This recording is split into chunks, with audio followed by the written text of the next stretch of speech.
এদিকে ঘটে গেল আরেকটি ঘটনা। দেখুন, টিভি নাটকের অভিনেত্রী কেয়া পায়েল শুটিং করে আসছিল, এমন সময় হাজারো হাজারো মানুষ তার সামনে পড়ে যায়। তাহলে দেখুন কি অবস্থাতে কেয়া পায়েল ওইখান থেকে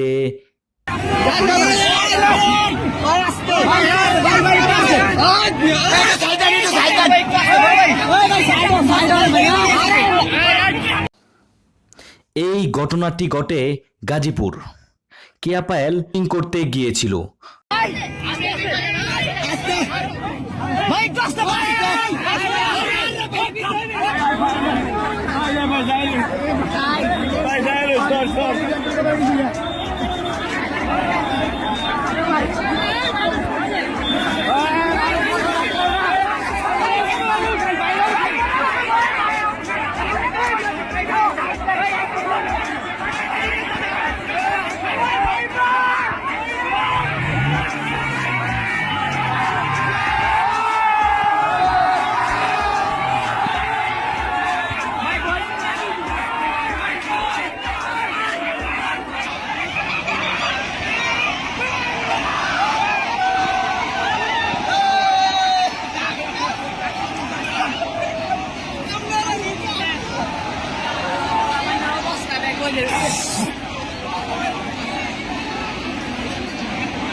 Kita